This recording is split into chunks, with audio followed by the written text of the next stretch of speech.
Seems you can't turn a corner without bumping your head on a video essay. If you're interested in making your own, and you think this channel represents a decent model, first of all, wow. And for that, I thank you. Regardless, that's all I can really offer, and ideally you can improve on the formula. Excise the traffic noises, and maybe use modern-looking infographics and animations that I never really figured out. But I have picked up a few tips and tricks that might save you some headaches. So, we'll start off with the basics, and then at the end talk a little bit about media criticism. That'll be fun, for me. So, you have your video essay in hand, in the form of a script. You're going to want to format this script to give you some margins between the letters, lines, because you'll be writing on it. The first step is to record this script. And let me tell you, until you actually have a microphone in front of your face, you really can't anticipate how you're going to react. I know you're thinking, well, it's just me alone. But the first time I tried it, I immediately froze up. But maybe that's just me. Anyway, for recording, I use Audacity and a USB microphone. There are a lot of options out there for microphones, and I'm not the authority on them because I don't sound very good. Audacity is a free program, and we use it for podcasts, and I've used it for videos dating back to at least 2014. So that's done. Go back to the script and get a pencil, because you're going to want to do all your editing on the page. This is my major innovation, although it isn't something I actually discovered until after Bagels After Midnight, though there's sort of a reason why. Sit down, go through each line, and decide what video clip you want to feature at that moment. This is the second most tedious part of the process, but it's really important. Number each clip, and this is how you'll name the files when you get to that stage. For example, the first clip here is simply 1-short description. The description doesn't super matter, but you never know. If you need to reuse a clip, use the same number. And though this takes longer than you think it should, there's actually a lot going on, and it'll make the actual video editing a snap. So now we come to the most tedious and painful part of the process, the acquisition of these clips, which may number in the hundreds. You may want to invest in an external hard drive to store these clips when you're done. I do. So there are a few different programs you can use to capture video. The first you should check out is Fraps, which I used for videos back in the day, but for some reason couldn't get working on my current computer. Fraps is free though, and widely used, so check it out. But since I couldn't use it, I had to buy a program, and went with Movavi screen capture, which I used for the entirety of Bagels After Midnight. It's pretty intuitive, and the video quality is great, as well as the audio, which was a surprise. I don't know why, I just always expect things like this to not work out. The problem with capturing video in the year of our Lord 2020 is that, of course, everything is streaming. This can sometimes cause problems, like on a video I made about the Korean drama Cheer Up, which streams on Viki. For whatever reason, Movavi and Viki did not get along, and the video came out all hitchy. I had to try another program, which didn't entirely fix the problem, but at least it was mostly free, that one. Cheer Up is not easily available on physical media, and for that matter, neither is Crazy's Girlfriend. It can be frustrating early on, like timing the beginning of the capture correctly so you don't have all this UI in the way. So get each clip like this, and depending on your situation, you may want to capture entire scenes, even if you only need a few shots for future reference. Or you may not, but I tend to anyway because it's counterintuitive. Name the files consistent with your script, and just keep doing this until you swear you can see through time. Now, if you're working with a movie or TV show you're not super familiar with, it can be hard to know where to find these clips, especially if you need, for example, the protagonist yelling at someone, and you know what happens in the movie, but you don't know when. Unfortunately, I can't really help you there. You'll make discoveries as you scrub through and have to swap things out. It gets messy. But this is why I couldn't edit on the page with Crazy Ex-Girlfriend, even if I had thought of it, simply because I already had a library of clips from which it was easier to pull what I needed, then capture again and rename. And if I did rename from the library, I'd never find them again, at least not without consulting the last script, and that's just even more of a mess. Luckily, with the new channel, I'm not pulling from the same source each time. If you have a situation like I had before with Bagels, name each video file with the episode number and an actually good description, for example 303 description, so you can find what you need easily. My naming convention would usually be like episode number, and then primary characters, and then maybe one word for the action. So it'd be like 303, Rebecca, Paula, Donut, or something. That's not an action. So, You have your videos. You're going to want to save these videos to the same folder, along with any other assets you're going to pull into the editor, so that you only have to import once. As I discover, this isn't a huge deal. I use Adobe Premiere on a laptop, and if you load up the library with 100 clips, hitting Control-I to import something additional would crash the damn thing. But then I learned you can just pull files from a File Explorer window, circumventing that problem, but it's nice to have everything in one place, especially at the end when you want to offload these gigs of video onto an external drive. Again, I use Adobe Premiere because I'm a Windows guy, but I've also used Final Cut in the past, before X, and it was essentially the same thing. What isn't the same thing is Avid Media Composer, which is an industry standard in Hollywood, but is a linear editing software rather than non-linear, which means you only have one video track and one audio track because it's meant to simulate physical film editing. With Premiere and Final Draft, you can definitely fuck around a lot more. These programs tend to be pretty expensive though. I have a subscription to the Adobe Creative Cloud, which gives me access to Photoshop and After Effects, but at $60 a month, it's not personally worth it, so I just don't think about it. For free software solutions, I'm sure Windows still has a version of Movie Maker lurking somewhere in your computer. I grew up editing on that piece of shit, and I think it's responsible for teaching me just about every expletive in the book, but it did get the job done, and I imagine it's only improved with time. First, import your recording and edit out all the ums and pauses and bloopers. Even when I'm reading off a script, sometimes those ums would still be there. It's maddening. And one time, while recording the video about Daryl, a horrible blooper occurred because I was attacked by a cockroach. I'll try to dig that clip up for you because I'm sure it still exists. Anyway, your audio track should look something like this when done, or maybe you have less edit points because you're not crappy at recording your own voice. So next, import your video clips, make yourself a sandwich because it might take a while, lay in these videos based on the script.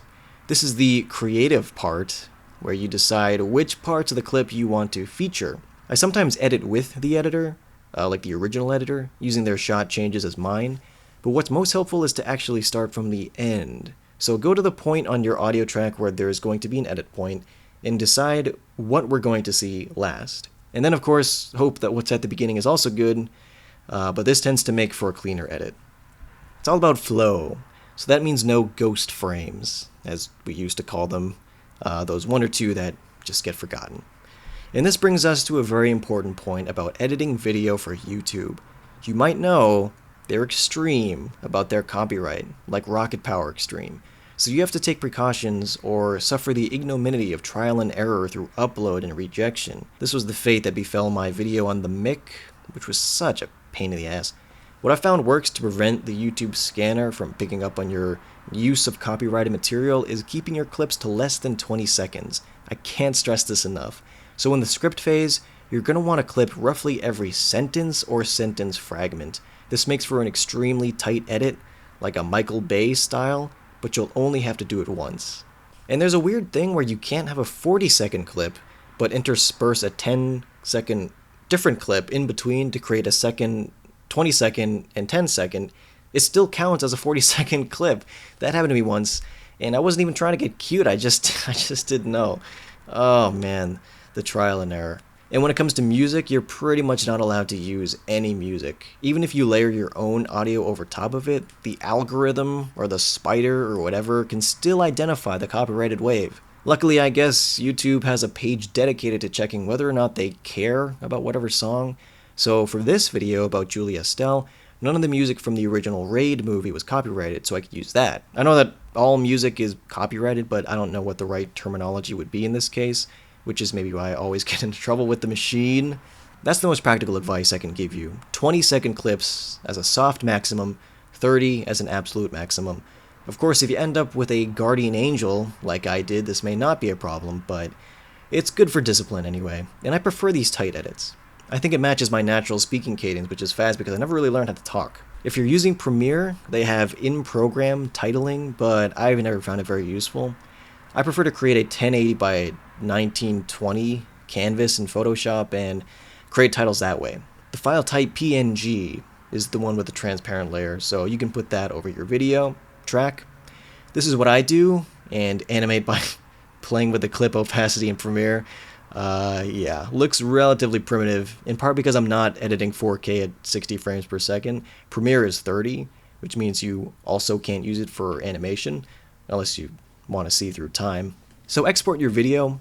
I export as H.264, although I don't know what that means. I don't know why MP4 isn't good anymore, but whatever. Actually, it used to be WMV, and I think a lot of my videos in the 2000s and early 2010s were WMV. I don't know what the difference is. For the record, I did go to school for film, and it was very technical. We spent so much time learning about like what 29.97 means, and also how to use Avid Media Composer. Needless to say, this writer-focused student was often at a loss. I don't know tech stuff. And that would be a perfect segue into the media criticism part, but how could I forget the most important part? The thumbnail. Ah yes, the elusive art of the thumbnail. If you take a look at what video essay thumbnails look like, you see an obvious pattern. Big, bold text over a recognizable visual from whichever subject matter. This is the method I'm using for my current channel, though I'm also taking the extra step of cutting the backgrounds out of these recognizable visuals and replacing it with a bold color background. I think that actually makes it less eye-catching, because when you then look at thumbnails for highly viewed videos, you see a lot of detail. It's almost like people will click on it just because they want to make sense of the image. But then, creative types like you and I just can't resist putting our personal touch on it. I read somewhere that a border helps, which is what I used for Bagels, and what the Take still uses. But I think that about covers the video editing part, so now let's talk about the part before you have the script in hand. I like to think that Bagels After Midnight was unique in the realm of media criticism, because what made it unique was that it was cheating. I read media criticism and sometimes academia, and I don't know how to replicate it. What I do is connect the work in question to some social issue and go from there. With Crazy Ex-Girlfriend, that was very easy to do. And it's also what I did with my old podcast, which was about science fiction movies. But maybe that's not what you're trying to do.